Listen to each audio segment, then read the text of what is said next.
I mean, Okay, this is well, on the runs. Like I've not spared details. be careful what you wish for. Hey runners, whether you're training for your first 5K or your 10th marathon, injuries don't have to be part of the journey. At Back in Action in Concord, New Hampshire, we specialize in keeping runners just like you strong, healthy, and on the road. We put together a free guide covering injury prevention and recovery. This is built for runners by runners. Download it for free in the show notes, and don't wait for something to hurt. Get the guide, stay in the game. I just told him the other day, actually, I'm like, I do remember the second I first saw you. I remember, like, and being like, oh my gosh. 1, 2, 3, 4. What's up, everybody? And welcome to our next episode of our Summer of Love series on the On the Runs podcast, brought to you by Back in Action. I hope you're all having a great month so far. I can tell you one thing. Erica just got some bad news, and I'll let her tell you in a second. But 6-star Erica, what's up? How's it going, buddy? Oh, my bad news. It's not really bad news. It's expected bad news. I did not get into London. You were probably hopeful for this bad news because you still don't have a job and you have no money to go to London. And exactly. So I'm very relieved. But hey, it's such a crapshoot. Even with the 2-day that they're doing, the odds are so low that it would have been an absolute miracle to get in. But I did hear somebody from our Will Run For family got in, I believe. Oh, I feel like I saw that today. Tell me. Let me fact check before we go spouting all these.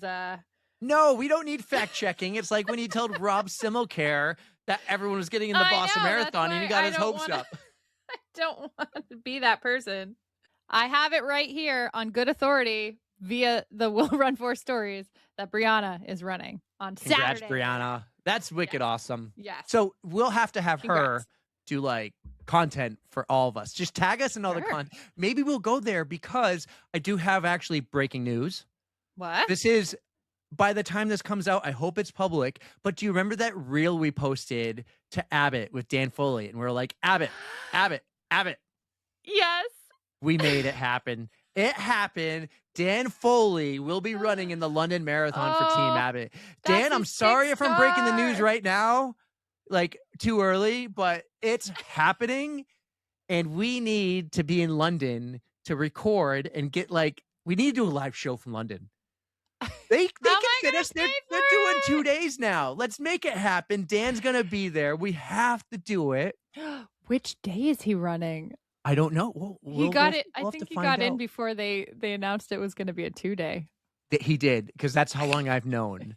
But I haven't announced anything. And so sorry, not sorry if I'm announcing it to the world. Our millions of worked. followers and listeners. Speaking of someone who has millions of followers and listeners, we have an amazing 2 guests on today's pod. 6-star. Tell us who's coming on. Some personal favorites of mine, actually. Well, one personal favorite and one new personal favorite. We have Ashley and Maddie Paulson. I know you have been wanting. One of my personal favorites forever. You've been wanting to get him on the pod for a long time, so this has been a work in progress, and I'm so happy that we could make this happen, especially for the Summer of Love, because the two of them together is just goals, you guys. They are need goals. their own podcast.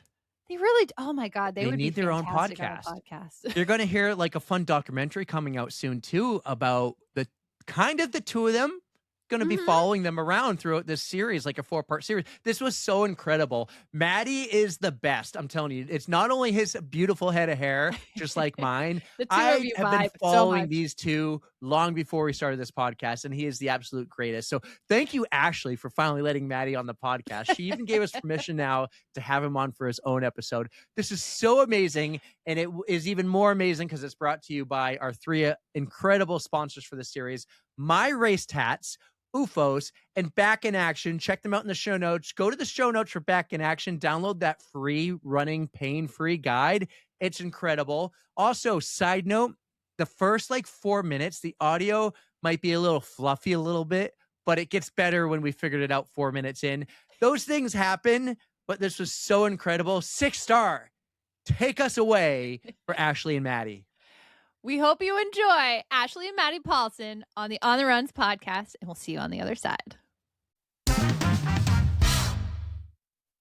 Our next guest on the pod is making her 5th appearance on the pod. She's everyone's biggest cheerleader. She's the new world record holder of the fastest 100-mile, not just outside, but on a treadmill. She's a back-to-back Badwater champion. She's competed in over 25 Ironmans and over 100 marathons, and the lover of cheese balls. Oh, yes! Joining alongside of her is the man behind it all, the head of support crew, the driver of Harvey, an incredible dad of 4, and the one who will make your final day of pregnancy into a finish line. Needless to say, we are both wicked excited to welcome Maddie and Ashley to the On the Runs podcast. What's up, guys? What is going on? That was An intro. right. I see what I love these guys. You can have some cheese balls. Like, oh my god. That is right. Love. I don't It's know not if even these a are full bad, one. but we bought They're these never- on the morning of the Boston Marathon. They're not bad. They And- never go. They never expire.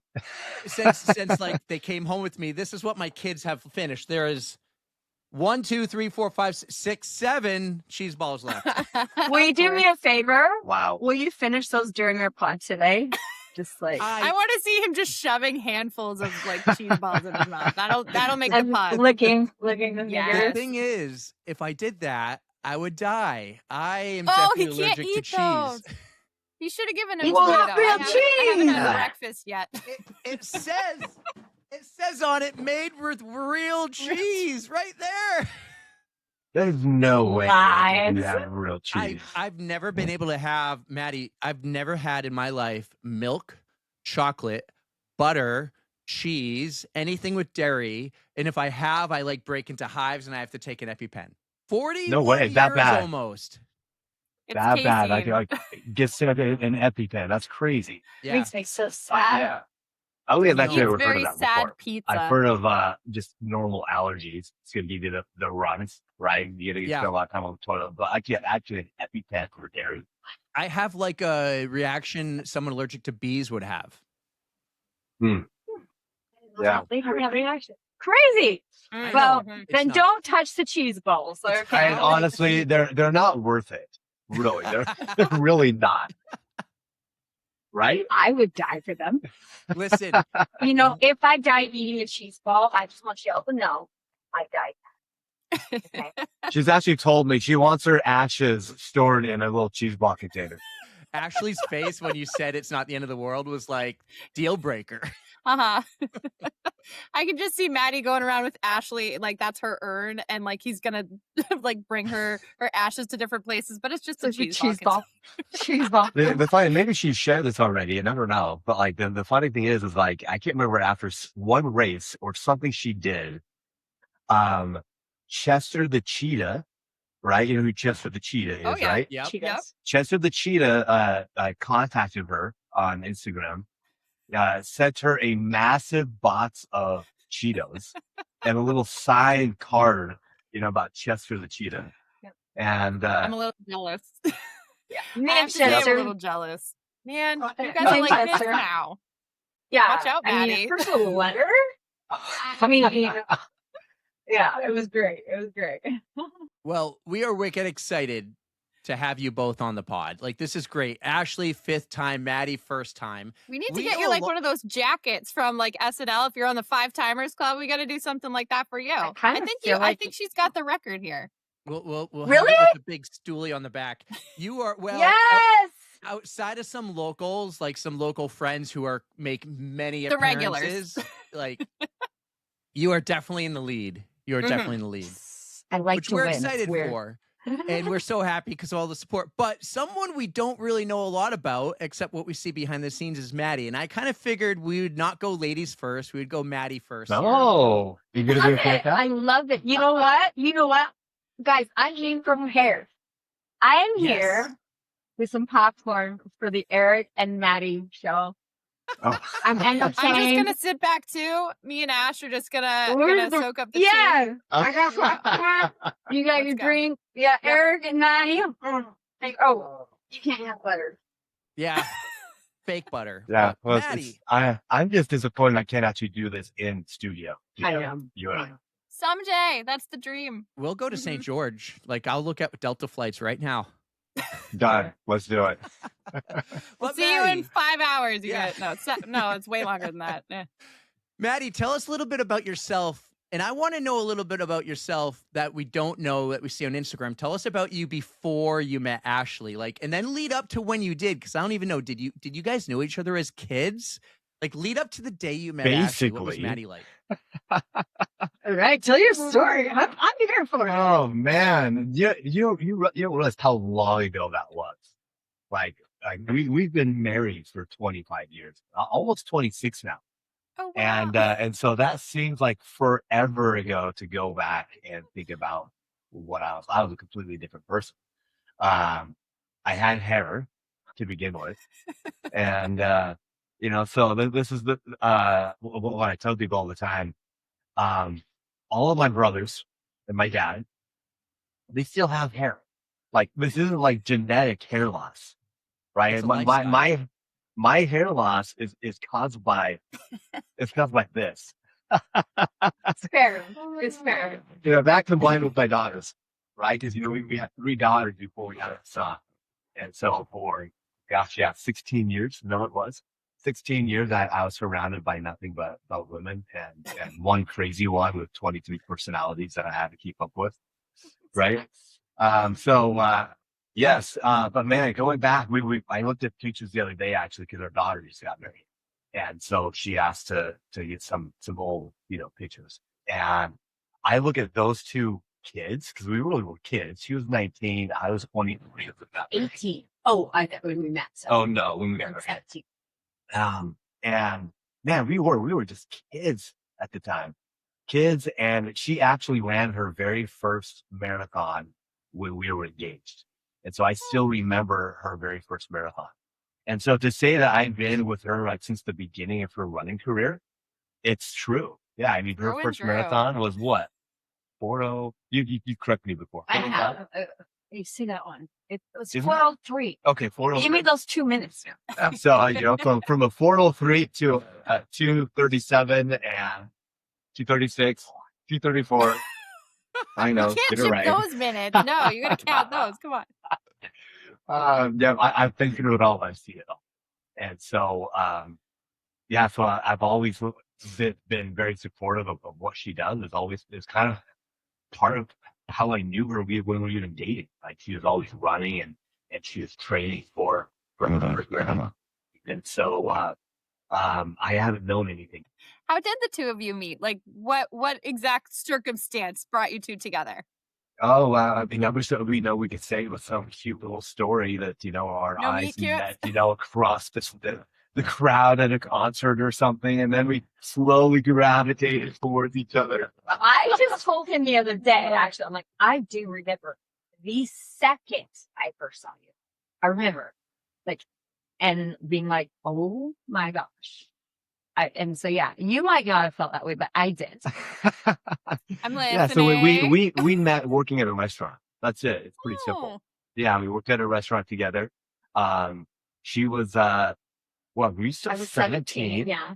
So she was 17, I was 21. I did not look at her in that way at 17, right? Blinders on, right? You have to grow up a little bit. And that day never came. Like I've still been waiting for her to grow up. Not gonna happen. I'll grow old, Never but it change, won't never grow change. Yep, so I've been waiting a very long time for that. And I always had a rule that I was never going to date anybody that I worked with. And so I think, so we worked together for, I don't know, about a year. 6 months. 6 months? That's Because it? we met in July. Oh, that's true. I know our story. Met in July and we dated in February. Yep. So there we go. Met in February and then got married like 9 months later.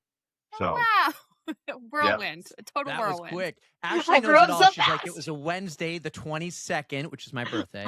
And it was at like right as I walked in, and then she planned the whole thing around Valentine's Day, and 9 months later, put a ring on it. kind of, like see. I actually decided to throw a few curveballs my way too. So in that 9-month period, which is pretty crazy that we even got married in that time frame, she actually broke up with me 3 times. What were you thinking? Thank you, Eric. Thank you, man. I love this guy. I told you guys were like, that's why I'm like, I'm just gonna show up for Yep, you guys. Because we're like, yep, Erica and I are just gonna like, I'll just correct numbers what here could and there. have gone on to do it 3 times, Ashley? I mean, look at this guy. See, I always say I was just that perfect, right? Yeah. That she couldn't No. believe it. She couldn't understand like how there's got to be something wrong with this guy, right? No, it actually was very sweet because I was like, So I was so young, and my sisters got married. A few of them at like 18, 19. I'm like, I'm not gonna be that girl. That's the typical Utah girl. I'm not like, I just got out of high school. I just like free, like, you know. And I was like, no, this guy's like marriage material. I'm not going there. So like, no, we're done. Mhm. And then he's so cute, that blonde hair, tan. And it's like, just, he drove around in this big, red, jacked up Jeep. Like, I was like, so cute. And then just everything about him. So yeah, broke up again. And then there was 3 months that went by. 3 months, like no contact at all. I mean, this Maddie's is in the playing hard to get. I like it. dated in February and married in November. And the 3 of those months, we didn't even see each other. Well, I'll be real. Oh. After the second time, like I fell pretty hard for her. And so when she broke up like twice in a 2-week period. Like that's how weird it was. And so I told her, I'm like, hey, like I don't want to talk to you or see you. Like my heart basically needs to heal because I fell pretty hard. Aw. And so yeah, so we went like 2 months without even talking to each other. Was it only 2? Like 2.5, 3 months, maybe, I don't know, somewhere right in there. Mhm. And then randomly enough, I was waiting tables at a different restaurant. I love this story. And previously to her, I had actually dated another Ashley, trying to set the stage. And I was waiting on this couple. And when they left and I went to go retrieve the credit card slip, right, see what my massive tip was going to be. They actually, to this day, actually, they gave me the best tip ever. So on the receipt, it said, in handwriting, it said, "Give Ashley another chance." Okay. Now, like I said, I had previously dated another girl named Ashley too. Mhm. Oh, so I see there could be a little confusion Yes. here. Uh-huh. The other one was, spelled her name with 2 E's on the end. Yeah. And she spells hers with EY. And so they wrote the EY one, on the receipt. And so naturally, my mind, I still hadn't gotten over her. And so I had called her up and, we went out and had a great first date back together in a way. And at the very end, I told her the story and I said, "So is it true? Right? Do you want another chance?" And anyway, we got back together one more time. But she still has, to this day, she has no idea who that couple is. Really? so, That is so weird. I remember Yeah. their last name. But Yep, do I you know. I remember know? the last name. No, And so neither of us knew. neither one of us Oh. knew the couple. And so to this day, I think they meant the other Ashley. No. Yeah. And not that I would have called that one because I really wasn't interested. Mhm. But to this day, I think it was like this little God-given mistake when they, we were writing out that name. They wrote it with a Y, which made me call her back up. It was And fate. otherwise, I wasn't ever gonna, call her, back up. Mhm. And at least until I was over her, right? Well, I'm So- glad it all worked out. Like, I have no idea who they are. He What doesn't. are the odds? I know. Crazy. Yep, no idea. But yeah, so that was the very best tip I ever got waiting tables right there. Aw. Give Ashley another chance. That's I'm glad you unreal. listened. It's an unreal story. That and then eventually, because pretty soon twins happen. I'm a twin dad, Maddie. By the way, I got Oh, twin yeah, boys. I So did we're not. You guys twin are so parents. like. We are. I had twins after we had our first, so we went from 1 to 3. But you two decided you had twins, and then you decided to try again, and they come in multiples. What were you thinking? It was several years later, though. Yeah. Ours have big gaps in between them all. And but the first ones came fast because we were only married for 3 months, and she got pregnant, and we had no idea actually until 5 months later at that first ultrasound. And then, we found out we were having twins. So our first anniversary, she's, out to here. And we had we celebrated our first anniversary, and then a week later, she gave birth to our twins.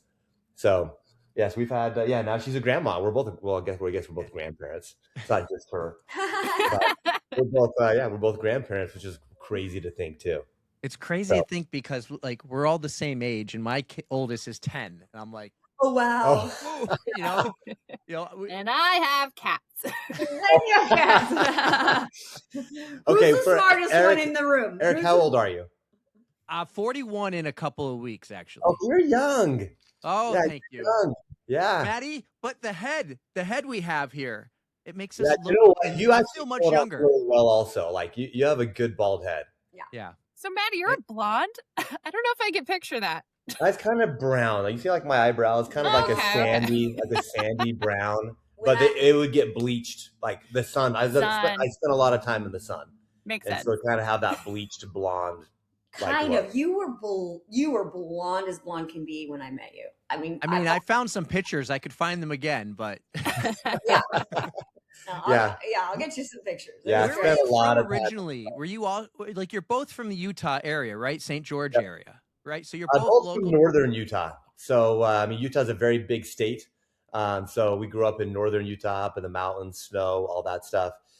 Both of us hated the snow growing up, and so the first chance we got, we moved south. So we moved down to St. George, which is more in the desert. So we maybe get 1 day of snow a year, but 300 plus days of sunshine. So we lived we've lived here the majority of our marriage, but have lived all over. We lived in San Diego, we've lived in Florida, we lived in a motorhome, Harvey. They know Harvey. We lived in that for a couple of years. So we're little gypsies. We like to wander and travel a lot and explore the world. You're definitely warm weather people too. That's more my speed. Eric's the one who will take like the winter off to go skiing. He loves to ski. He'll put running on hold, and I'm like, no, I want to be inside. Like I will be on a treadmill. Like it's too much for me. But you guys are living the life out in the sun. That's what I want to do. One thing I want to know about the two of you, and I brought up the twins, and I kind of don't know the timeline maybe when, Ashley, your life took a change and you started competing more. But I know you did that first marathon, and then you took a big break. And you're a mom of 2 kids. I think, Maddie, you're doing a ton of work. What was life like in those early days before you made that transition, Ashley? Like, what were you doing to support each other? Were you still extremely active? Like, I think maybe you were just a fitness instructor at the time, part-time? Yeah, I was. I would teach classes like first thing in the morning when Matt was asleep and could take care of the kids, like just in case they woke up. But I'd be at the gym at like my 5 a.m. class, my 6 a.m. class, get the doubles. And, just to he was in school full time, working full time. And so I'm like, I can bring in a little bit of money, and I got a free gym membership, and, just like the little bit that I could do to help, and I get my workout time. And then I'd go back at like 9 and teach like a 9 and a 10. So I was teaching like 4 or 5 classes a day when our twins were little, just to help. And well, this is where and part of it, like I think what a lot of people miss is that during those years, yes, I was doing school for a couple of years while we were, married still, but I went from school right into self-employment. And so we've always been kind of our own bosses and, starting with businesses. And, as you know, in the early days of any business, things are very lean, right? And so for Ashley, it was 2 things, which has kind of helped set a foundation even for, I guess, my reciprocity in supporting her is in those early days with 2 kids and, cupboards that were very bare. She easily could have said, hey, hon, no. You need to go use your degree and go work a 9 to 5 and go put some real food in our cabinets. But she didn't. She's like, hey, I believe in you, and I'm going to support you as you go off and you go and chase, your dreams. And if that means too, that I have to, teach 5 classes a day. Fortunately, she loved it. Help bring in a few extra dollars to help support, the kids and the family and support me in my dreams. she kind of laid that first foundational step that later on in life, as her career started to take off more, as people would talk to me, like even close family members, like my dad even would be like, son, like, and you know, it comes from a very traditional, you know, gender role type of a life. He's like, son, like what are you doing? You know, like, how are you doing this? She's off, like, you know, training 30 hours a week now, or doing different things like that. Like, how are you doing life right now in this way? And, you know, and one of the things that I've always commented on or replied back to him or to other people is like, how can I not support her dreams when she was the very first one to support my dreams back in the early days? And so that should be reciprocated as each one of us go through the ebbs and flows of life and chase our own dreams. We all have our own seasons. And it started off where nobody saw us because nobody had social media back then, you know, how much she was doing to support me in my dreams, you know, at that time. And so now it's just my turn to support her and her dreams. That's how a marriage is supposed to work. You guys are just being there for each other in whatever life is throwing at you at the time. So you helped get him set up to where he wanted to be, and now he's doing the same for you. And I just love to hear it. This is fantastic. Thank you. I would older her. Oh, no. See, and I'm like, you guys are a team. It's a team effort. It is. We've definitely been a good team in that. So, and it is funny to rehear all that because I forget, because I'm like, oh yeah, my fitness did start like just teaching like 5 classes, and that built my endurance to build where I am today. And it's because he was building his business, and, you know, just, I forget until it's all like, yeah, because it is funny because like if you go back and look at it, even though she loved it, I don't think she'd be teaching 5 hours a day. No. If I was kind of in a traditional spot where we, you know, she wouldn't have had to necessarily. Yep, and that all contributed to her fitness and fitness career and being in front of people. Like it kind of helped set the foundation even for what she does with iFit now and being okay being on camera in front of, you know, thousands of people. So it's it's really part of the, I guess, the origin story of her athletic accomplishments. Do you remember the beginning of like her, I'll call it like amateur story? Because what I remember, Ashley, is it was your dad. You shared that story about your dad signed you up for your first Ironman. Like your dad believed in you, and I know Maddie believed in you too. But do you remember that time, Maddie, when she's doing her first couple marathons, and then she did maybe a sprint triathlon, a half Ironman? And I think the story though, Ashley, was you're like, no, I could never do an Ironman, and your dad, or maybe the two of you together, signed Ashley up for that Ironman. Do you remember those days and that transition when it started taking a turn and Ashley's life started changing into that, just call it that amateur professional triathlete phase? Yeah, do you remember that? Like I don't ever remember her thinking she couldn't do it though. Like, and maybe I'm wrong. I remember when my dad asked me, like, would you ever do a full? And I was like, no. It wasn't because I didn't think I could. It was because I didn't think I wanted to. I hadn't even done a half yet. It was the day before my first half Ironman. And I was like, no. And then I did it. And of course, let that sink in and let it sink into my dad. And then my dad's like, I want to sponsor this. I'm sponsoring your Ironman. And I'm like, oh my gosh. Cause like we couldn't afford it. Ironmans are like $800. Yeah. You know, and I'm like, I can't justify that. Yeah. I'm like, look at my cupboards. I mean, I got ramen in there, you know? And so we had a little bit more of that time. We did.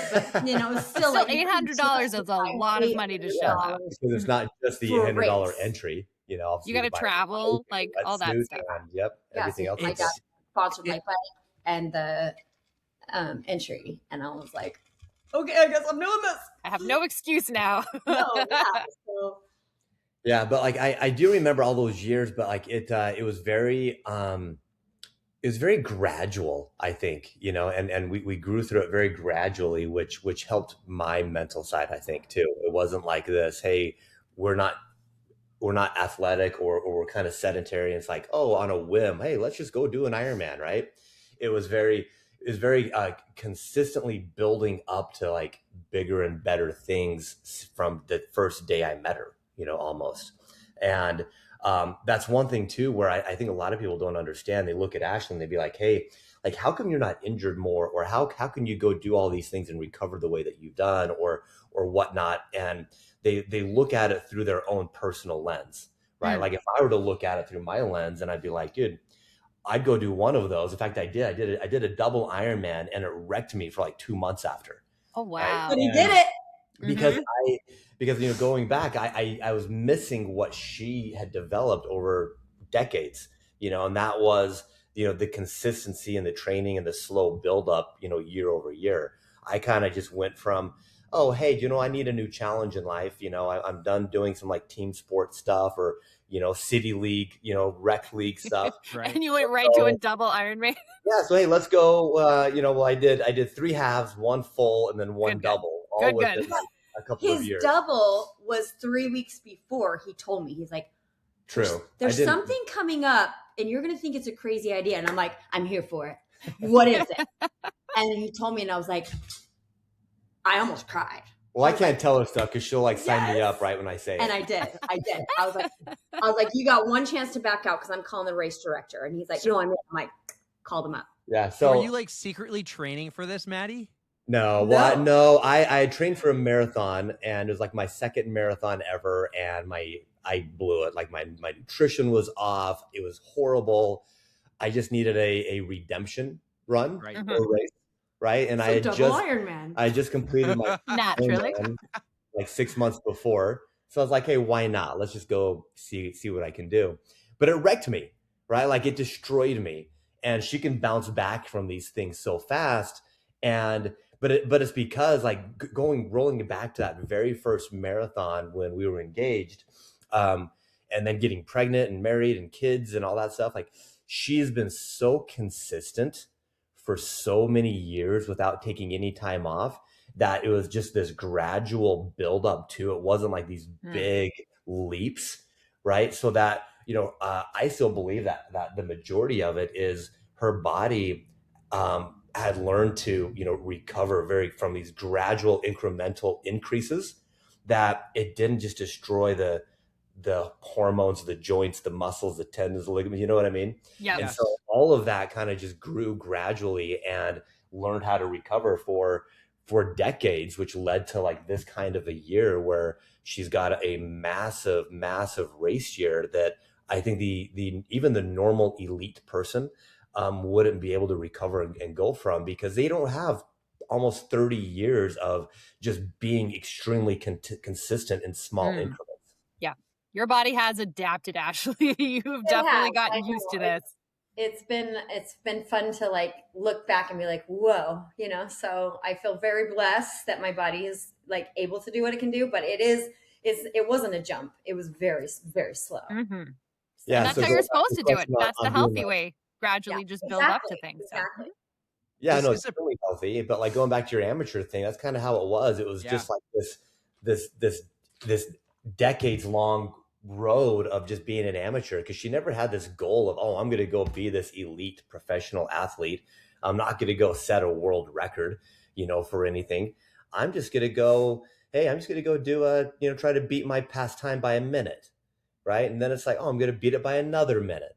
And that little chipping away at it over, like I said, over decades has really led to her success today. Mm-hmm. I think it's kind of a perfect transition. I wasn't planning on asking this now, but one of our sponsors for the series, how cool is that, Ash, by the way? We now have sponsors. It's Back in Action, and this is a place in Concord, New Hampshire, so I think you should make the commute weekly to go see Dr. Frank. Okay. The big thing about them is, like, what do you do to stay in action or to get back in action? And Maddie was just kind of talking about it, how over the years you've built this up. And what are some of the things the two of you do? Like, Maddie, what do you do to help her stay in the game? But then, Ashley, what are some of the things you do? You want me to go first? You go first. You want me to go first? You go first. So the question is, what are some of the things I do to help her stay in the game? Yeah, because you're kind of, and we'll get to your Ironmans in a minute, because I know you did one that she waited for you at the run transition. But you're like head of support crew. You're always there. And when I watch these stories, especially when she's doing this amazing feat, running 100 miles or Badwater or something, I see you in the background. What are you doing to keep her going? Man, it depends on which personality is showing up that day. Well, I mean, with ultras, anything can happen. I it's know true. I've had my fair share of a roller coaster. Well, I So think it's kind of a, I mean, that's justified. such a huge question because I think there's what happens during training, right? Just kind of during normal life, you know, what I do to kind of help her, and then race day. They're almost like two different things. Very different. Right? Because on training, sometimes it's just some of those comments of like, hey, when she's having either a rough day or not feeling like it, or things are moving a little slower that day, she's like, I'm kind of lacking the motivation, right? And you know, it's sometimes it's that literal push out the door. It's that literal like get off your butt and go. Like your goals are bigger than how you feel right now, right? So you know, get out the door and go. And you know, I've had just remind us like, hey, sometimes you get the energy to do the thing when you start doing the thing, right? You know, so if you don't feel like it now, give it 2 miles and you'll be feeling great, and you'll be glad you're out there and glad you're doing it. And so That's so true. Getting out the door sometimes is the Hardest half the part. battle. yeah. Well, it's funny because like sometimes it's like she'll be at the trailhead. Like literally, like they're ready. She's got her pack, all of her nutrition. Like she is there. I know where this is going. And she'll be sitting there in her truck, texting me or sending me reels on Instagram, and just totally killing time. Like I'm like, no, like put your phone down. Like get your butt running. Like, That's go. actually happened multiple times this week. So it was fresh on him, but it happens a lot. But like this week, he's like, why are you still in your truck? Why? Like, I should show you our text thread. Like, it is hilarious this week. He's like, get moving. You know, I'm just kind of tired today. It's been a heavy volume or this or that. I'm like, hey, like, yeah, 2 miles in, you'll be feeling great. Like, trust me, you'll be fine. So true. Sometimes you need to hear the tough love. Like, get off your ass. Like, just go. It's necessary. Like, it is so good. But then he's always willing, like, hey, like, what do you need me to do? Like, do you need me to bring you extra fuel? Do you need extra, like, this has been multiple times this week alone that he's been like, what can I do to support? You're not going to get out of it. Yeah.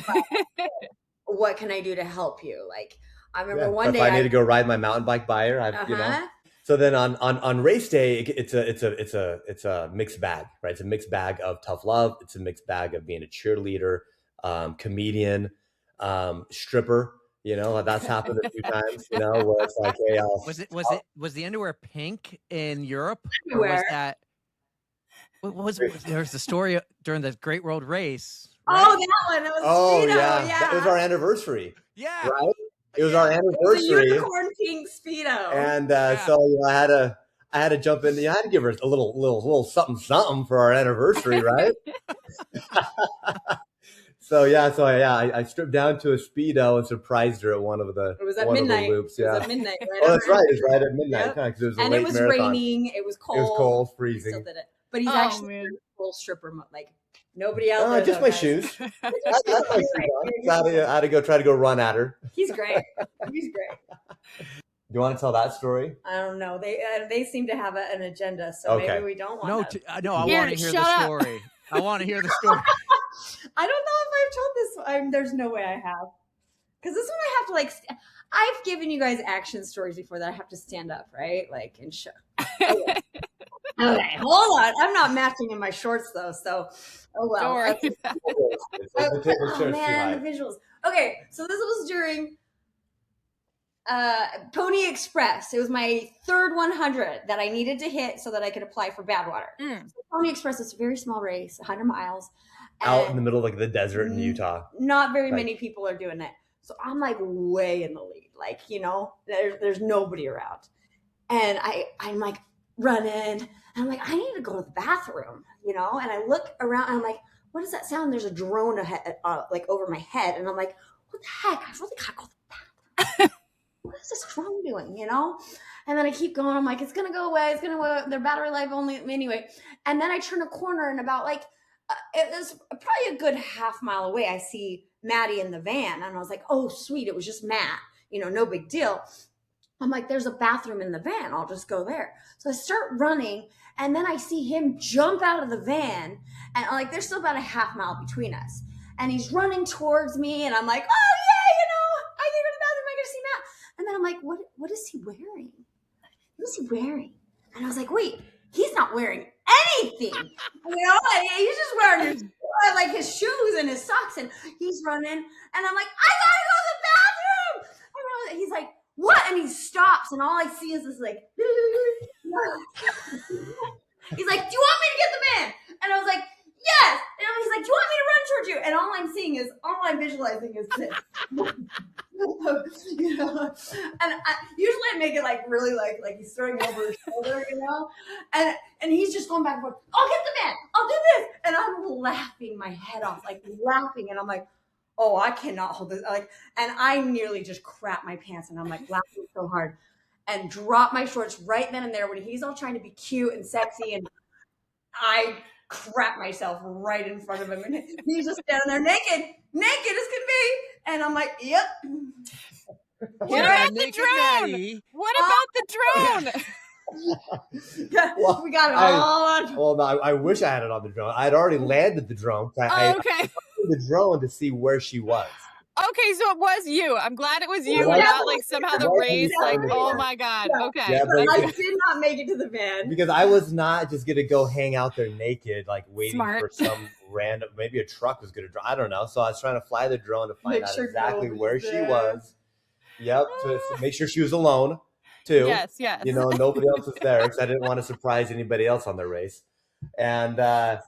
so yeah, I landed the drone and then I went running after her. All That's I, too yeah, good. all I Okay, visualize good. is this. It's too bad. I would have left Actually, it. your visuals. Your visuals are Oh, great. that's Even in the races, I'm like throwing it over my shoulder, He loves it when I tell this It's story. the only time she can tell like one of those big fish stories, right? Because every time she tells it, I get larger and larger. I'm glad Eric shut up for that one. We are on Thank YouTube. you. Just to remind you, the visuals were so good. I'm here for it. Pretty but- soon it'll go from like this to like me tripping on it. It'll be like an elephant trunk. Well, I mean, woo. It was Oh the best. man. Yeah, but I have no idea what to do because I was trying to be cute and fun and sexy, like do something to surprise her. And here she is. She's like, I can't get the fan. I can't hold it anymore. And I'm like, well, crap. What do I do? This The van at this point, yeah, it was a quarter mile away, and yeah, I missed it. So That's- You didn't miss my show, though. You got my show. I got yours, you got mine, but yours just wasn't as attractive as mine. Anyway, yeah, so race days are, I'm going back. Yeah, race days are a mixed bag of, Yeah. nudity, motivation, and sometimes both all at Do you once. kind of know when to do it? Like, do you kind of know when to be a hard ass and when to be funny? Or like, you kind of know, like, does she always have, like, does her mood change? And you always know when it's going to change in a race at what Yeah, point? now I think I nail it pretty good. Like I've learned, there are definitely times where I've made the mistake, of thinking she needed one over the other and she didn't. But I think at least over the last few years, I think I've nailed it. Right? you've done really good. Except for when you yelled at me really bad at jackpot and you pissed me off. No, that's what you needed. You needed That that. was what I needed, but he pissed me off. Was that this time around when you were going for the attempt? Yeah. Oh, I was mad. I was like, did you just say that to me? What did I say? You said, we're going off of their time. Get over it and Control what you can and control. control what you That's can right. control, what you can control. and keep running. Control your pace, and, control like, your attitude. Yeah, And go. and to get over it. You said get over it, and I was like, Yeah, because there were timing issues on it. So every time she was crossing the timing chip, it's a mile loop. So she's seeing it pretty much every 1.2 miles, which is very, like every 8 minutes. And every 8 minutes it's sticking to her head like something's off. Like my watch is telling me, it was like, yeah, she was like miles ahead, and the tracking was telling me that like I'm like 3 miles behind, and like I've if we're going off of their timing chip, like I don't have very much of a buffer. Like I can't make any mistakes now for the next 40 plus miles. Like I have to hit, whatever. Yeah, that pace I know. I was. was freaking out. I was like, And "Go so fix it, go I fix was trying to figure it out with them on the timing issues, and she was throwing a fit. And so that's when she needed that, like, listen, like, quick, hey, get over, like, control what you can control. You can control your pace, you can control your effort. Like, you haven't lost anything, like you're still on target, right? So control your attitude, and just go. Let me figure it out. And it took her a half a mile. I think she said that she was mad at me. I was mad. I was legit mad. I don't get mad very easy, but I was mad. I was like, get over it. And then what? But then what happened? I did. I was like, he's right. We have to go off of their time, not my time. My time, like, it's not going to do anything. And according to them, I was averaging a 7:30. Yeah. And I needed to get the record. I needed a 7:35. So I still was on. And, but I'm like, according to my watch, I was averaging a 7:10. I'm like, that's a big difference. And I was like freaking out. And so I'm like, it took me 3 minutes, which was a hard 3 minutes. And I remember being like, he's right. It doesn't matter what my watch says. And I'm still on. Keep going 1 mile at a time. Right. And then the next round, because I got to see him every 8 minutes because it's 1.2 miles. Matt was there at the timing chip, and he's like, hey, what does your watch say? And these are very quick, like, because I'm not stopping. You're going, yeah. Run next to me. He's like, I was like, my watch is saying this. And he's like, good news. They fixed it. Like, everything was updated. You're averaging a 7:10. And I was like, so I changed my attitude before I found out. And I was so proud of myself because I was, And anyway, and he took care of it. Like, he said he was going to try, but there's no guarantees. You can't control that. Yep. And maybe my watch was wrong, but it wasn't. Anyway, so I was proud of myself for doing that. And it was what I needed, because I was like, you never know what's going to happen. And you can only control one thing, and that's your attitude. And everything else, if you can't, why stress about what you can't control? And I was stressing. And I was legit like, what do I do? What do I do? Like, do I stop? But then I was like, I don't know why I said that, because I wasn't going to stop. And he's like, get over it, It was great. It was great. It was what I needed. But he hasn't talked to me like that in a race. And I was like, he doesn't talk to me like that ever usually, So it caught me off guard. But I'm like, I needed an attitude check. And you never know when that's going to happen in races. And so it was a good reminder to, like, my attitude is under my control, nobody else's. And it can make or break my day. And everything else, just let it go. So that's a really good lesson. Yeah. And I've come across that myself. Like, even Eric, if he comes to my races, he can tell what kind of mood I'm in. Like, he knows when not to tease me. I fucked that up before. See, but now, because I was like in a terrible crying mood, and he goes to tease me, and I'm like, like, I just was like, don't talk to me. And then he's like, there was this race. It's called the Hamster Wheel. It's in New Boston, New Hampshire.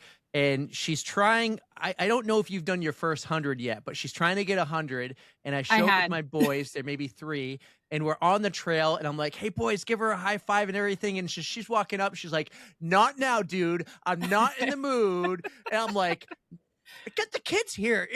This should cheer you up. It was my third attempt at this race, trying to hit 100 miles. And runner's math was not working with me, so I didn't think I could do it. And I was like an emotional mess. And I was just like, I can't handle you guys right now. I'm so sorry. But I was like, no teasing me. I can't do it. And after that, I got in a better mood because I was making some poop jokes myself. So why'd you get in a better mood? Tell them the real reason. Oh, I had to poop, and I did. So I was like, I have to poop. Woo! That was a game changer. But isn't it literally those moves are the mood is just a roller coaster during those long attempts, and sometimes you do need a check. And one more thing on moods, actually. Okay, we talk about Ashley's mood or Erica's mood while you're in the race, but Maddie, how does your mood change while supporting? Do you ever get mad, aggravated, or do you need cheering up something? I know you have a team, sometimes like Badwater, I think Ashley, your sister, was Oh, the with whole you too, crew. part of your team. How is the mood of the crew? And how do you keep yourself in line to focus on the goal? Yeah. Man, Ash is getting that's the popcorn back out. oh, Yeah, like yep. multifaceted question right there, right? Because like I try to like compartmentalize my own feelings during race day, and I found myself even with the crew that like it's almost like I'm coaching a NBA team, or like actually like a team, not just like one person, because I'm trying to keep her going, right, and figure out what she needs, and whether it is that motivation, hard love, XYZ, you name it, and then sometimes it's also I have to like keep the crew going too, because they're not family. I mean, they're great friends, and I mean she has a sister's family, but like they have their own lives and their own stresses, and it's not like some of them like want to be out there for 3 or 4 days, or it sounds fun in the beginning, but when they're in it, it's like, man, this is a lot of hard work. And the organization of everything must be just like we haven't stressful on its slept. own. We're hungry. We need attention. We need whatever. Yeah. And so sometimes I've had to like do that for Ashley, but then do it for everybody else. And it really is kind of going into this coach mode where I put everything that I'm feeling aside, and I don't address it until after the race, right? Which is sometimes hard. In fact, I actually read this last week and I actually really liked it. It was an article on the local news station here in Utah about a guy who set a record doing the I think he's the first one ever to climb all 7 highest peaks and swim the 7 channels. And I don't know what the 7 channels are, right? But they're miles and miles and miles long, Right. Yeah. So they're hours and days long swimming events too. And his wife is his crew person, and she has this little quote in the article that says, being a crew chief or crewing should be, if you're doing it right, just as hard as the event that the person is doing. And I agree with that, because like there's sometimes after the race that I feel just as depleted as she is. And If not but more. it's a different depletion. Maybe she's more physically depleted, but like I've given everything, mentally, emotionally, and everything for longer than she was out there racing, right? Because I'm also like making, pre-race, making sure she's taken care of, right? Making sure she's eating, staying off of her feet, hydration. She gets chatty, right? So, I'm over there. Okay, hey, it's time to move away. Like we got to get you off your feet, get you ready. Taking care of dinner, making sure she's going to bed, the right time, right? Doing all that stuff pre-race, going into the race, and then even post-race, where there's races where she's so physically depleted that I'm over there like literally picking her up, carrying her because she's passed out. It's like, okay, let's get you, into the van. Let's carry you into the hotel bed. Oh, let's wake up at 2 a.m. because you tried to get out and go to the bathroom on your own, and now you're laying on the carpet for needing to get up. Okay, I'll go pick you up. These are These are all true stories. Like blackout, not fall asleep. Like I blackout. It's weird. And because he's found me like in the corner of a room. He's like, "What are you doing?" I'm like, "I don't know." Yeah. And so that's part of my crew chief responsibilities. Right. And so, my, on a 2-day race, my crewing is actually 4 or 5 days. Anyway, so I leave it all out there also. And so anyway, going back to that quote, like I love it. Like I really do. If you're a good crew chief, like your crewing should be just as hard as the event that they're doing. Like that's how much effort you should be putting into crewing. And if you're not putting in that kind of effort, you're doing your athlete a disservice, in my opinion. And I know these are all volunteers, and some people don't have husbands or wives or people who care being their crew chief, which makes it a little bit easier maybe. But like you should be giving that level of effort to your athlete as a crew chief. I want to take this opportunity, because you're here, Maddie, to say thank you to all of the crew out there, because being an endurance athlete is difficult on its own. Like we have our own stuff to do, but having a crew back you up like that, especially with that level of determination, is so valuable that I don't think you guys get enough thanks for everything. So just know us athletes appreciate you so much, because we couldn't do what we do without you. So thank you. Cruise You're everywhere. welcome. You're Thank wonderful. you. Yeah. Amen. Thank you for saying that. To the men. Yep. Thank you for saying that, because like I do think it's true. Like just as like I don't know what it feels like to go do a 12-hour 100-mile run, right? Yes, Like sir. we've had these conversations where I'm like, you really don't understand what it's like to be in my shoes, during these events, and Mhm. on the other side of it, where there's that mental stress of, I look at some of these races and I'm like, where's that borderline between like being worried and concerned of how hard she's pushing, being her husband, right? Mhm. And like Mhm. wanting a wife to be by my side until I'm, even more hairless, as I'm older, where's that line? And that's the struggle that I've been asked a lot of times. It's like, when do you as your husband be like, dude, like this is enough. Like you're borderline, like doing some damage to yourself out here, and, and that's a line that I've had to try to walk very finely, because I see the amount of effort that goes into her dreams, right? Everything that she puts into it.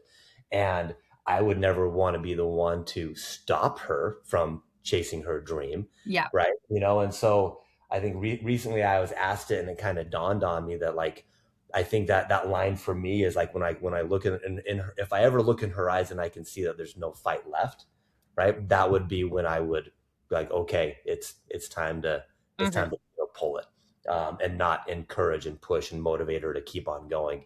And so there's been times where I've wanted to pull her out, of a race, but looking at the fight in her eyes, it's like, okay, it's not what I want, it's what she wants. So, Matt, put your own feelings aside and, Right. and yeah, give her what she needs right now, right? Either the motivation, the whatever to keep going. And that's happened multiple times, especially at all of her records. Because I mean, whenever you're trying to break a record, like, and do something nobody's ever done, that means you're putting your body into a spot of just sheer fatigue and putting it through something that nobody's ever gone through. Mhm. And so you are going to reach those edges of what's humanly possible. And when you do that, you're going to face some potentially dangerous situations. Well, that actually brings up something I want to ask. And have you ever had to make those tough decisions or have those hard conversations? Because I know when you set the 100-miler at the Boston Marathon Expo, you were planning on running the marathon 2 days later, like less than 36 hours later. And I know you backed out of that. And do you ever have those hard conversations with each other and make those decisions, like bigger picture, the Boston Marathon was going to be a fun thing. Instead, you hung out at like the 5th floor of Justin, our buddy of ours, and you had a party at the finish line watching from above. Like, but take us to those hard conversations. Have you had those before and pulled out of things, whether it was a big race or a fun race? Yeah, well, Boston was one that I really wanted to do. And he's like, look at the rest of the year. Like, what does Boston, what will that do for the rest of your year? If anything, it's going to set you back, because I was so sore. And like, if I wasn't feeling like that way, he could physically see how I was feeling. Not like, I didn't need to say a word. He's like, the way you're walking, he's like, you're asking for injury. And then what is that going to do for the rest of the year? He's like, don't give up what you want today for what you want the rest of the year. And I'm like, sometimes that's just hard for me to hear, but it's also like, okay, this wasn't one of my core races this year. The words I struggle to say, you're right. You're right. And not do those. And he's had to have those discussions with me a lot for my little races to the side, especially this year being so many big events I don't just have one A race. I've got 8 A races, and so he's like, why are we doing this? Like, is it going to support the rest of your goals? Is it going to support? And if it's not, cut it. And so I've done better this year doing that, like just. But really also, we'll to be clear, I'll provide counsel, right? But ultimately, it's always been her decision, Mhm. right? And so there's some things that I think it's dumb that she does anyway, and but it's also that's another fine line between, like, you know, being supportive and providing counsel and all that stuff, and being that voice in her head. Because I also know she gives my voice a lot of weight as she makes decisions. And you know, and I've said this before, you know, to her, to other conversations, but one of my favorite lines in a movie is in Pursuit of Happiness with Will Smith. And, you know, he's talking to his son, and I think they're up on the roof playing basketball or something like that, you know, and he talks to his son. He says something like this. He says, son, like, don't ever let anybody tell you you can't do something or you can't achieve your dreams, even me, right? You know, like, as your father. And so for me, I've kind of taken that to heart too. Is like with her, it's like, don't ever let anybody tell you that you can't achieve your dreams, even me. You know, because sometimes, like, I might have my own view of things or my own thing of, like, I think that's crazy. I think you might be asking for some injury. I think, you know, this or that, you know, but ultimately trusting her as an athlete and being like, okay. And after she says, hey, no, I think I can do this, or I want to do this. And it's like, okay, I've given you my advice or my counsel, what I thought. You still want to do it? Okay, great. Now my mind, you know, you heard me out and you still want to do it anyway. So now I'm going to throw my full 100% support behind it and go help you now, you know, get that. Yeah. There's the team thing again. Like, you guys just play off each other so well. Like, Ashley, you know your body better than anyone else. So you know what you're ultimately feeling, but Maddie can see sometimes the bigger picture, because I am as bad as everyone else, where even if I'm not feeling my best and I have a race coming up, like, it's so hard to drop out of something like that when it's something you look forward to and it's just on your calendar. But sometimes that voice of reason needs to shine through. And it's, I know it's just difficult, but you guys will play off each other. And, like, if it comes to heads, like, yes, I'll listen to you, but I'm going to do my own thing. And that's how it's supposed to work. Just finding that line, like, hey, the balance too. Him seeing other things too, like, even jackpot. Not this year, but the last year I was out running. I don't know if we've talked about that one, but, like, I didn't finish it. Oh, I know, right? Like, well, so sometimes that's important. Like, if you know, like, hey, this is not going to serve me in the long run, it's for the best. Maddie, like, he came out with, it was like mile 60-ish, and I was like, I just got over my hip tear, and that's I'm, like, right, starting to feel it, and I'm like, why? I'm like, I don't need to be. This was just a fun. I'm not going for any record. I haven't been training for this one particular. He's like, it's okay. Yeah. You're okay. Like, gives me that permission almost, not to be a quitter, because I don't look at it that way. I actually feel like I was a very smart athlete that day, but I did have his voice being like, you're okay. And it's the first time I've not finished races before because I've wrecked or, you know, whatever, but like, my first time ever choosing, like, voluntarily to be like, here's my bib, I'm done. And I'm like, I'm going to wake up tomorrow feeling so much regret, almost embarrassed. People knew I was doing this. They're going to be like, she's a quitter. And I'm like, but I woke up the next day being like, today my hip doesn't hurt. I'm able to run. I'm not injured. And, like, there was nothing on the line at that race. Like, why? And then the next year I come back and I got the world record. And, you know, would that have happened had I you just never know. You just never know. And I'm like, but yeah, I remember at mile 60, he's like, you don't need to do that. Yeah. Like, especially when injuries on the line. Like, that's huge. He would have never said it's that. Not like an A race. Like, I wouldn't have said, like, he would have said it as like a great an world A race. Yeah. You know, when I'm in Miami, like the 7th marathon around the world in 7 days, like, he sees me limping. He didn't say one thing about me quitting. He's just like, you know, pain. Now this is a different pain. Let's get through 26.2 miles. And I mean, and I wasn't even limping at the jackpot one. And he's like, why do this? But, like, so he knows when to be pushing. Right.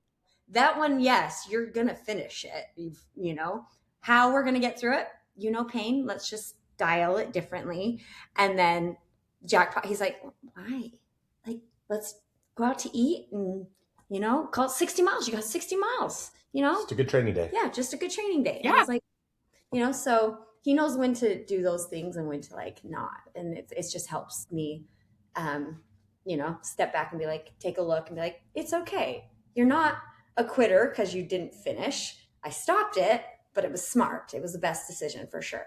But I really respect someone who can just say, I'm good. I can drop out of this because I don't want to do any further damage, or I don't want to aggravate anything. Like that's a real strength in my book. And it's so hard to do. It's so hard to do. I think it's harder than finishing a race sometimes, like being like, but also I don't like, oh, it's hard, I'm going to quit. Oh, I'm not getting my time, I'm going to quit. I'm not in the lead, I'm going to quit. Cause I mean, I was winning the race. It wasn't that I was winning. I was just, but I'm like, why? I don't need this win. Cause what if I can't walk tomorrow now? Because my hips back where bigger picture. That's what it's about. You two have been so gracious with your time. Ashley, especially 5 episodes now. Like maybe we're topping 10 hours. But I have to ask some questions about Harvey. And I want to know, because I met you. I actually did not meet you there, but I was crew supporting in Ironman Mount Tremblant 2017. And that's the first time I remember seeing Ashley. And she had a pink bike. She did not have pink hair. I'm pretty sure it was blonde or something. I was born this way, Eric. Yeah. We'll edit that out. The pink hair, no pink hair. But no, I remember being there. And then I think what happened was I remember seeing you and the bike and stuff. And I'm crewing for my buddy Scott. And then like Ironman reshared your story because you were a pro triathlete at the time, or you're posting the story. So I start following, and you're living in an RV. You name the RV Harvey. You'll be on a stationary bike trainer right behind Maddie, like looking at the open road, eating candy and cheese balls and just snacks. You've been around for a while. I know. I've been following you since then. And just when I got Ashley to come on forever ago, I was like, this is huge. And Erica did not know who she was. Like, this is huge. But now I know and love you. So but I want to hear some stories from the road. And this doesn't have to be a race story, but like, what was it like living in an RV? How long did you do it? How did you even decide?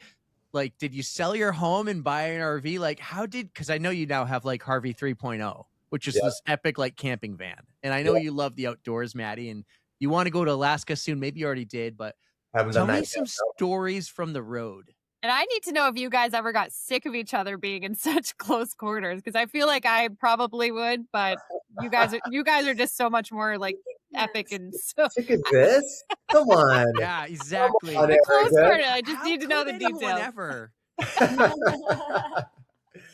Yeah, no. So I think, it kind of started. I think a lot of people are this way, like where, they've kind of have looked at each other, their couple, their partner in life, and said, "Oh, it'd be kind of fun to go travel the country in an RV one day," right? We had kind of said that before, like, "Oh, that'd be kind of fun, go see America and go do this and go explore and adventure."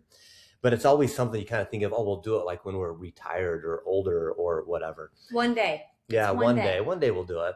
And it was 2016, I think is when we did it, right? Yeah, I think it's 2016. Yeah. And we were leasing a house, and our lease was coming up. We had like 3 months to decide if we were going to renew the lease, if we were living up in northern Utah at the time, if we were going to move back to St. George, go buy a house, go rent another house. Anyway, just nothing felt right. But the days just kept on, chipping away. We got closer and closer to our lease expiring, and it was almost 6 weeks out. And we're like, man, like if we don't make a decision soon, we're going to be living in a trailer park. And that was when the light bulb moment went off. And it's like, we're both like, why not? Let's go live in a trailer park. And so we did quick research, and we bought a motorhome like 2-3 weeks later, and decided to put everything into storage, everything that we wanted to keep anyway, and got rid of a ton of stuff, and gave our kids one like plastic bin. We said, all right, this is all you get, here's for your stuff. Motorhome. Yep.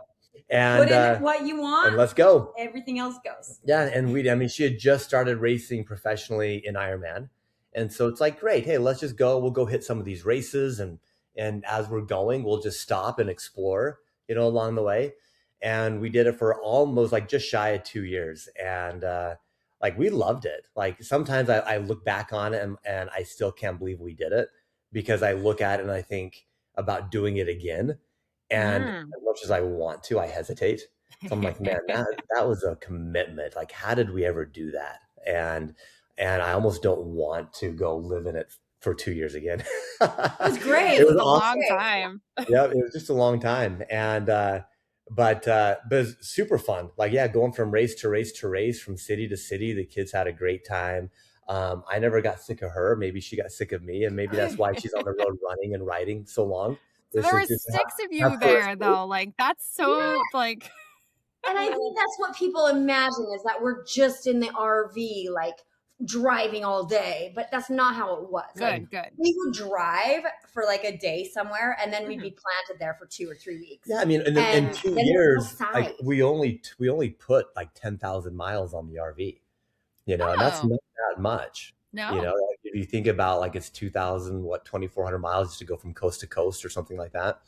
But it would be like a 5-hour, 6-hour drive, and then we're there for 2 or 3 weeks. That's nice. And then we're only in the RV at night, like to sleep. It's not like we're, hanging out in the RV. Like, we're out exploring. We were outside, so it's not how people imagine it, I think, It's like, oh, that's just sleeping quarters. Everything else, I mean, yeah. I loved it. Which was fun. I mean, that's what I want to do one day. See? No, Yeah, one do day, it. let's just do it. Don't one day it. Do it. It's One day is now. I told Erica I can podcast from anywhere. I mean, I've podcasted with her all around the world, and I could get an RV one day when my kids are older and do it and just say, hey, every Monday night I'm recording for 2 hours. Yeah, absolutely. That because he worked online, and so it didn't. And I worked at races. That was, so it works. It doesn't work. And it's even easier now. Like, I wish we had like a Starlink back in 2016. Because that was probably my biggest challenge sometimes, is finding a strong enough signal to get work done. But nowadays, like, with our Starlink, we have a Starlink now in our camper van. It will be up at 9,000 feet and no cell service anywhere. And I'll be getting, work done, or we could do Zoom calls. I could do a podcast call, there. And then right after, she could be getting elevation training in and be running all day long. And so, man, it's so much easier nowadays to go off and go do that. So we go to it, Eric. Get out there. Yeah, go do it. I'm going to visit you in St. George. I was going to say, if you ever need to do a podcast here and use the house, you're more than welcome. I almost did this one day. You were only on the podcast once. If it was today, I would have totally done it. But I was in Utah for work. But I was in Price, Utah. You know where Price is? Yeah. Right. I think I Googled, like, how far from St. George, not just because you're there, because it's St. George. It's safe. Like, next time, even if it's just for lunch, I would love it. Oh, yeah. I'm making the drive. Please. Do it. That would be amazing. Do it. Yep. Don't fly into Salt Lake. Yeah. Fly down here and drive up if you need to. Yes, exactly. I did spend, because I had a day. The reason I did all this, I had a day. I did go to Arches for the day by myself. It was great. It was so great, like, exploring and seeing. In New England, we have a ton of amazing places to see, but we only have one national park, I think, Acadia. Like, that national park, Arches, was impressive. Right? That was impressive. And then next door, you had one next door. I forget the name. Was like Canyonlands. Canyonlands. Yeah. And then Horseshoe Bend, we've got. That's down closer to us. Yeah. And Zion. Yeah, Zion, Bryce. Yeah, they're all beautiful. So great. Erica, anything else for Ashley and Maddie before we get to our final 2 questions? Ooh. No. I'm excited. I'll get to our final 2 questions brought to you by My Race Tats. Ashley kind of knows what's coming up, and I change mine every year, but I've kind of changed mine for this series. And I kind of want to know Maddie. Really, I want Maddie's answer. But I'm asking all these couples who are part of this summer series, what do you do? Not what do you do to support each other, but what advice would you give to another couple in a similar situation as you, or who's trying? So Maddie, really for you is like, if there's this girl who's going to do her first Ironman, what would be the support you would give, especially if, like, this girl is serious about it? What would be the support you'd give to their partner, or the advice you would give to their partner who's supporting, their girl doing their first Ironman or first ultramarathon? What advice would you give them? Oof. Okay, yeah. I wish I had more time to prepare for this one. I'm terrible at my job and giving you a heads up. No, that's okay. Oh gosh, I would say, first, enjoy the journey, from day one to the end, and remember that. And I don't want to be sound like a broken record, but but it is something where every relationship you support each other, right? And in this example, Eric, where you gave, where it's the wife, or the girl out there, doing it, there's times in her partner's life that she was there supporting, him in their journey, whatever that was. They had a crazy goal. They had a crazy hobby. They have rec league basketball tournaments that, she's there cheering him on. There's so many times in life that I'm sure she put her own desires aside for them, embrace that entire journey and be there for them, recognizing that they've been there for you. And that's what will draw you closer together. And that's what will keep your relationship stronger and moving forward without the need for any type of, negativity or resentments or whatever else. So, embrace it and just jump right into it. Especially the whole journey. It's not just race day. It's No, like the day whole one of journey. training. Yeah. Day one, from day one, every gel that gets bought, every tri kit that gets looked at, it's like, oh, maybe I should race in this one. What do you think I look like in this one? Every race kit, every tri kit, every hair color change. I was just gonna say, what was your reaction when she went to pink? With it. Yeah, I actually don't remember. So she's trained me for many years to expect the unexpected. And so I probably walked in and I was like, okay, all right, we're going pink for a while. Great. And I, for a while. We thought it was only going to be a who few knows? months. I didn't know it was going to be Still going. Was it your son who was like, you're not going to keep this, please, Mom? Yeah, he did not like my pink hair. He loves it now, but for years he's like, if you're gonna do anything, go back blonde or blue. Now he's like, I can't believe I now wanted he you to can't go blue. remember. That's your signature color now. You can't. You've got to keep He's it. just like, that's all he knows. But I do remember my very first race pink. It was Boulder Ironman, and him being like, I loved that I knew it was you. Yes, that part is nice. We all look the same. We got a helmet when we're like in our little tight little spandex and bikes, and he's like, I knew it was you. And I was like, ooh, I like that. Yeah, you could see her coming from a ways away. Yeah, and at Ironman, you know how Ironmans are. It's like, push on the bike or whatever. Like, you see them for like 2 seconds. You look down at your phone and they could be gone. So when I was crewing my buddy Scott in that Mount Tremblant Ironman, he had this ugly green helmet. And it was perfect. And he got so good. He realized how good he was, and he just missed Kona by that much. He invested in all this other stuff. And the whole story of the road to Kona is amazing because like broken bones and crashes and epicness. But he invested, and he got this boring white and gray Aero helmet. And the next year at the same race, I'm like, dude, you passed me. I didn't even know you passed me because I don't know what to look for because you look like everybody else. So it's true. Yep. So everyone's going to see you flying around with the pink hair. Come from a mile away, and you'll probably hear me coming because I'm a little loud. But. Never change, Ash. Thank you. All right. So I actually did think of another question after, but I'm going to ask my final question and then I'll ask you the other one. But so I don't know if you remember, we have that Spotify playlist. So I've changed up my question a tiny bit. So instead of asking you each for a song to add, I want to know what your song is together. Like, do you have a wedding song or a song that just like describes the two of you? I want to put that on the playlist. Oh man, she's the music junkie, more. I am the music junkie. Yeah, she feels the music more. I do. She learns the lyrics more. Yeah, so I'll let her. Oh God, Nolan, what the feel is of the sweet? If you want to, man, like there's been this new artist that came out, and I'm like, it's not my typical music.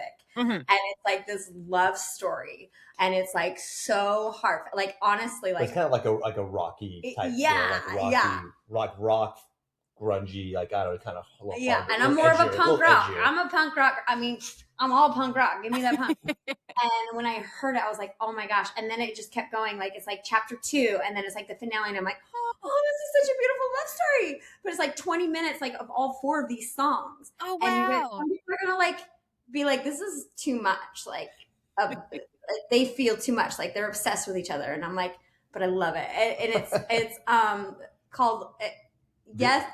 No, the artist is called Dark Ardor, like Ardor, Dark Yep. Ardor. And then it's called Yes Ma'am, like the series. And then there's a Yes Sir of her singing. Oh. And it's interesting because I'm like, don't call me ma'am. But now I'm like, okay, you can call me ma'am. Anyway, there's like this storyline. Anyway, that's been our feel this week. And we both just feel it super hard. And so I'm like, it's a love story. And yeah, it's going to be a lot for some people. But for us, it's like, it's a great one for us right now. I love it. Like, no joke, like that. She literally listened, like on her ride yesterday. She probably listened to it for 4 or 5 hours of her bike ride. Aw. Like every 20, it gets 20 minutes long, right, with all 4 songs together. So every 20 minutes, you're repeating it. For like 4 or 5 hours. Yeah. So That's so music cute. music is a big part of like your training and everything, Ashley, right? I got something for you later then. I'll talk to you offline. But Huge for Please. Ash. It's Yep. huge. yeah, well, you're gonna like what I got for you. And but you also mentioned don't call me ma'am. Your grandparents now. I remember when my mom was like, I don't want to be grandma. What are the grandkids gonna call you? You know, it's funny. We're young. We're not even close to 50 yet. Like, Well, he is. He's going to be 49 Friday. yeah, but well, happy early birthday. July birthdays are the best. Yeah. But, Listen, you know, this head makes us look like we're 39. exactly. I'll go for 29. If I let it grow Hey, for 2 we're days, 29 forever. I'm never turning anything other than 29? Yeah, so in my 20s too. I don't know, Maddie, if you're like me, but if I let my hair grow 2 days, I feel like I age 5 years. Yeah. He Yeah. looks older for sure. Yeah, I definitely, pretty much shave it I every day. drop 10 years every time I shave. Yeah. Right. Yes, exactly. But I already forget my. Oh yeah, what are the grandkids going to call you? Have you thought of this? Yes. And I've had people say like, okay, like you can't be grandma. Like that's, You're not a grandma and you're not a grandpa. No way. I know, but honestly, that does not bother me. Cause I'm like, I love that I'm a grandma. And so like, I was like, yeah, Gramsy. And I like it with a Z, like that's cute. But I'm like, I really don't like, it's like some people, it really bothers them, but I'm like, cause they're like, oh, cause that makes me feel old. I'm like, but I don't feel old. It's weird. But I'm like, I'm a freaking grandma, baby. And it's the weirdest thing because people like you just said, you're like, you're not grandma and grandpa. But I'm like, but I am. And I'm kind of freaking proud of it. Like, so it doesn't bother me if she calls me grandma, but I think she'll call me Grams. With Grams? a, Yeah. But it's got to be with a Z. So, because and that's- for me, it's different. Like I have the mentality of like, I don't care what you call me, just call me. Right? Oh, Yeah. what? Yep. Sounds You know, so like- cute. I just want, I want a relationship with my kids and grandkids, you know, that, yeah, just call me whatever you want. Just call me. I love that. It's so cute. Ew. So I don't want to take up too much more of your time. I mean, I do, but I don't. But I just want to hear a little bit about your 200 that you just did, Ash. Okay. Oh gosh. Ooh. Oh, it was hard. A little bit. Okay, I got my goal, which was my main goal because I want to go for the record for the Triple Crown this year. So Oh my gosh. the goal isn't to win all of these. I want to win the overall. Like, Oh yeah. and so I'm like, okay, as long as I'm between 55 to 60, I'm in that range. But we got the low end of that. I was struggling with a cold for like 2 weeks before, and it turned into something nasty. There's a thing called Tahoe lung there, and then whatever was coming out of my mouth as I was coughing was definitely not just Tahoe lung. It was insane. I was breathing through a straw the last 100 miles, but it was also like this beautiful feeling of like, this is so new. I even told one of my patients, I was like, I know, I'm like, we're walking so slow, but this is such a new experience. It's not muscle pain. It's not diarrhea. It's not, I'm like, I can't breathe. Oh no. And it was like, I'm grateful for those experiences, those new things. And I knew every, 10 hours I was going to see this guy and, just chipping away. But it was not a very pretty race. What I went through physically, but it was beautiful course and harsh terrain from mile 50 to 100, like no trail because it was a burnt area. So they had the whole loop back and nobody's been on that part of the trail for years since the big fire 20. And so we're going over, like, not just going over logs, but we are climbing over trees and like, you're not running, but like, and then I'm dealing with whatever this crap is that's coming out of my lungs. Like, it was disgusting. Oh, I've never like it. And my poor crew, it's getting documented by iFit. They're like right up in my face. And I'm like, what's the cool thing is that, so yeah, it's kind of our own shameless plug, for a sponsor, right? With iFit. Do it. iFit this year, which I'm really excited about because I feel like I've had a front row seat to like this amazing documentary, watching her race at all these races for years. And finally it's happening. So, iFit decided to jump in and they're doing a short 4-part documentary on Ash, and they're recording all 3 of the Triple Crown. And so they'll be there capturing, all the behind the scenes. Just got goosebumps. Oh my God, Ash. Yeah. Ugly. Which they're like, we love this. Yeah. Pop up some more. You'll see a lot of like ugly behind the scenes, type stuff. And I'm super excited about it. 'Cause like I said, like people don't get to see what I've seen. And I really believe like I've seen like this crazy documentary and I'm like the only person that's had a front row seat to it. And now everybody gets to see it. And this one was pretty bad. Like there were a lot of times where even myself, I was genuinely concerned because of how bad her breathing was, on this one. And, tried to get her to, to stop for like a good hour. Like I was trying, this is one of those times I was trying to be forceful. I'm like, dude, we need to stop. We need to try to take care of this. Right. And I had a whole like med tent set up for her. Like I went and bought a humidifier, bought like, a ton of like vapor rub stuff, like try to do anything to like triage it out in the wilderness and get her breathing a little bit better to get her going. But yeah, it was a gnarly event for sure. Yeah, but we got it done, and I was happy most of the time. I remember one time at my 10 miles to the finish, and my pacer, bless his heart, Amin, he was so patient, planning to be out there with me till for maybe 15 hours, but it ended up being almost 24 hours for him out there of seeing some gross stuff. And I was like, he was talking to somebody else, and I kind of got I didn't have a voice left. And usually we'd kind of jog the flats and then we'd hike or crawl up these hills. And it came to a flat section and he was still talking. And I'm like, we've got to run. I'm like, and in my raspy voice. And I was like, I just want to get this done. And then I reminded myself I tell people, don't wish for it to be over. Don't wish for it to be over.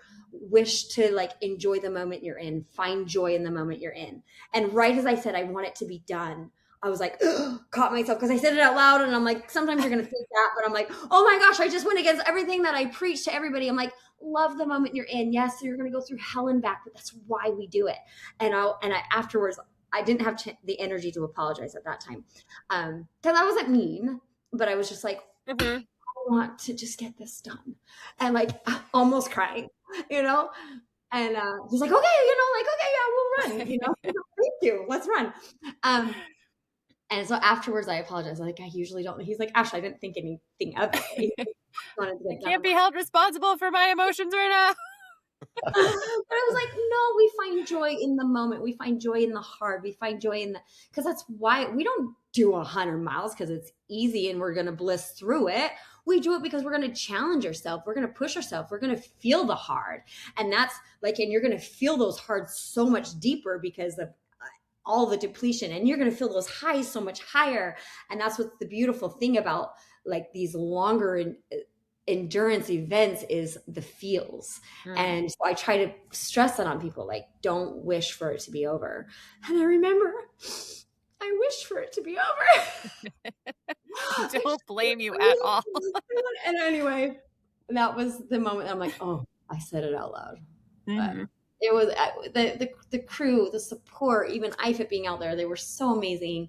And I mean, the race was put on very well, but it was definitely a hard course this year. It's always hard, but like just different with all of there was no trail.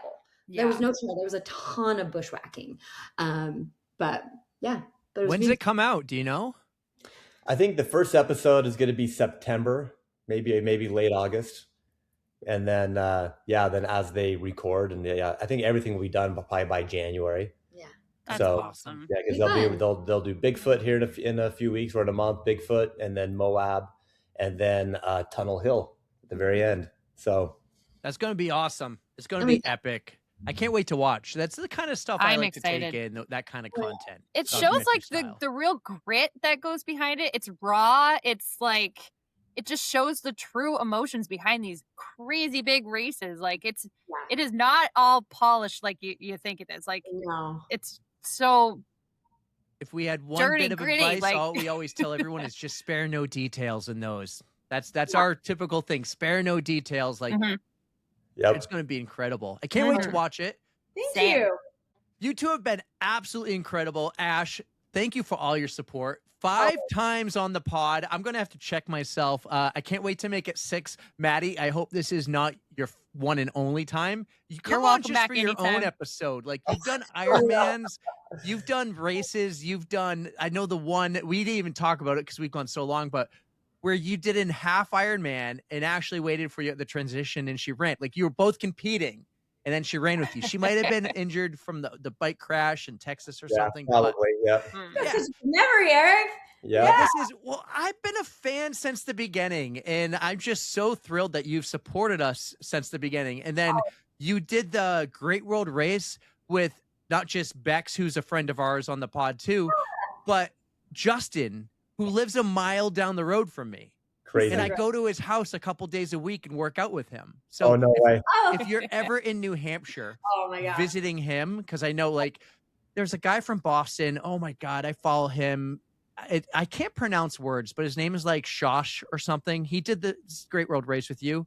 He's from Boston, starts with an S. He came and worked out. Tariq's been here a couple times and worked out.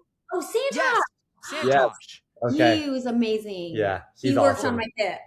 So I've gotten to meet these people, and I know he invites everyone to the gym. So when you do go, like, hit me up. Erica and we're going to take you out. Like, just thanks for all your support. And also, as a thanks to that one, shameless plugs, right? We said Back in Action, the series sponsor, My Race Tats has been along with us for a while, but UFOs jumped on board for this series.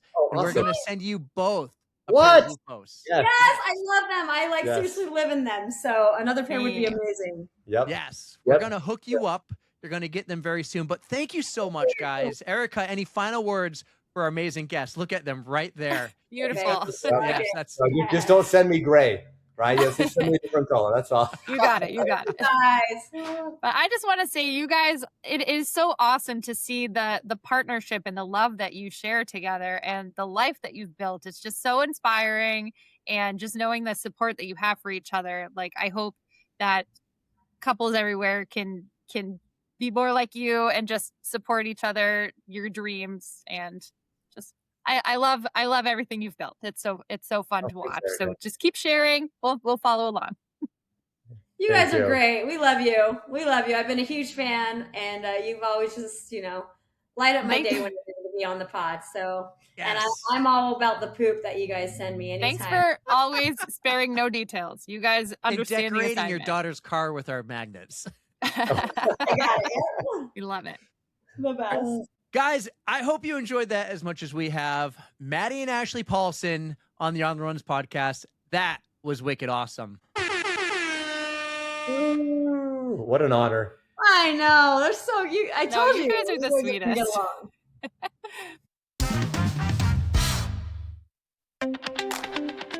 Runners, whether you're training for your first 5K or your 10th marathon, injuries don't have to be part of the journey. At Back in Action in Concord, New Hampshire, we specialize in keeping runners like you healthy, strong, and on the road. We put together a free run guide covering injury prevention and recovery, built specifically for runners. Download it free, find the link in the show notes. Don't wait until something hurts. Get the guide, stay in the game.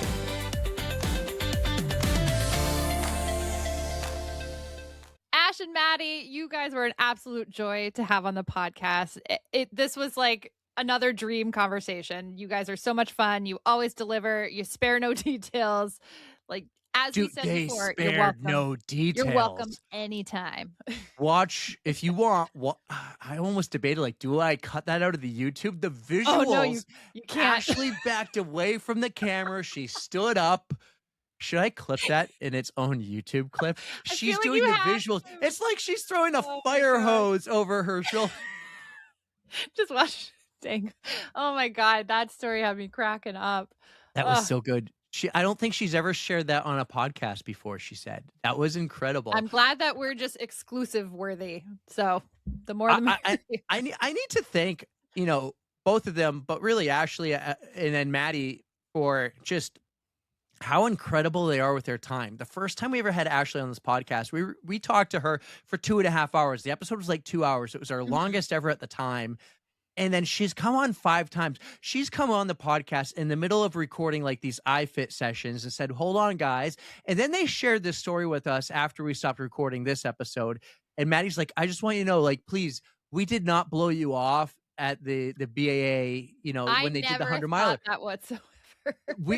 I was kind of hoping they don't show up just because I didn't want to be responsible, like for forcing her to do it. And also having Maddie having a bad first impression. Like, these guys are making you come and do a podcast in Boston when it's cold and rainy after you ran 100 miles. They gave us the story about her having to sit down on a stool and do like, part of it was maybe required, like talk to iFit, talk to a media person. And then a lot of it, I think they planned on being there for 20 minutes to do a few things. It ended up being over 2 hours because there were so many people in line who wanted a picture, a selfie, who wanted to ask her a question. And she took every question in this cold, wet gear because she legit just got out of the treadmill, sat on a stool, and saw everybody. Reminded me of these Dale Earnhardt stories I heard from him in the 80s and 90s, where he would never leave until the last person in line got their autograph or their picture, which you don't hear of these today. People have time requirements, not like they don't want to be there, but it's like, oh, you got to go do this thing now for this TV or this media outlet. You got a hard cut off.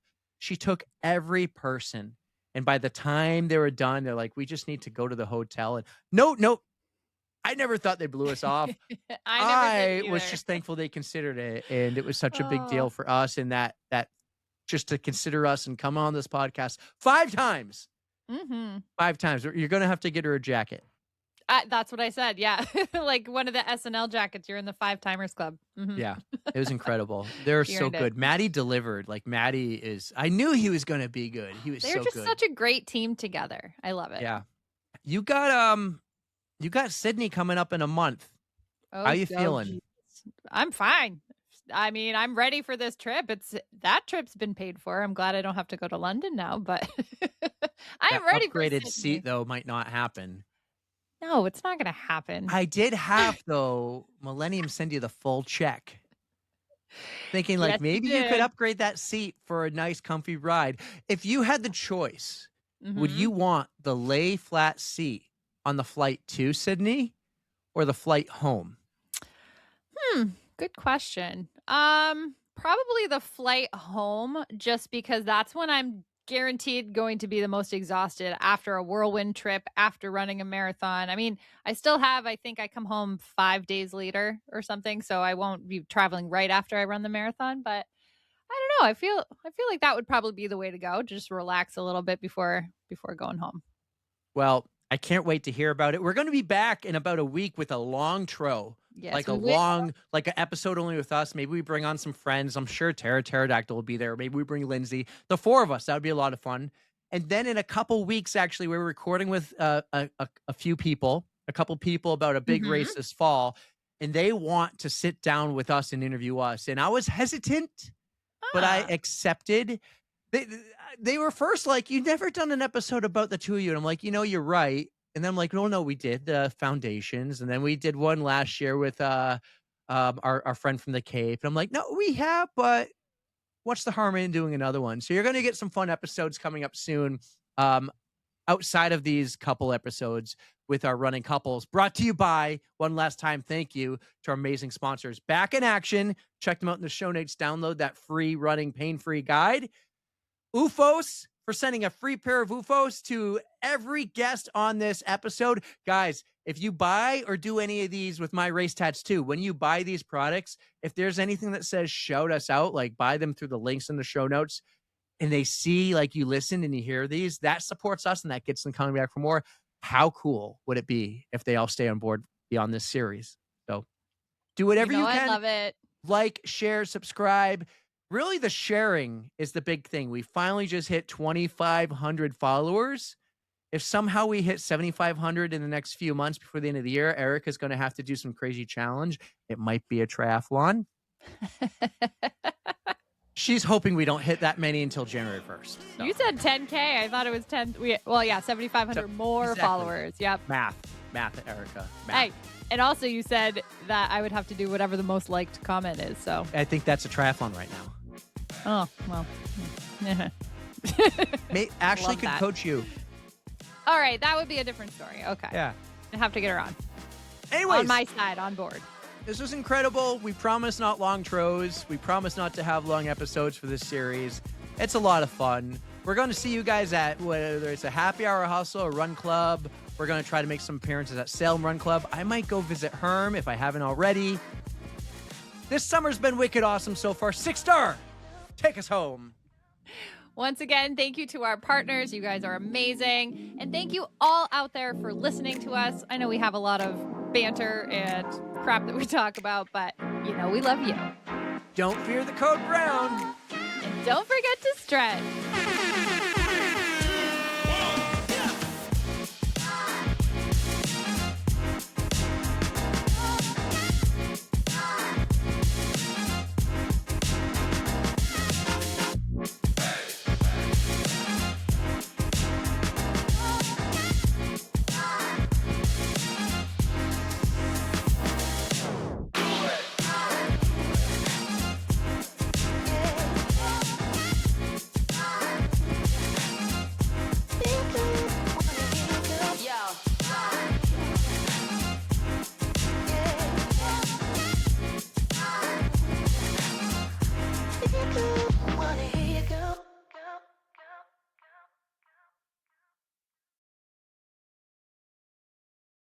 I think that I like him more as a friend because we were friends for a while, that I'm going to regret it for the rest of my life.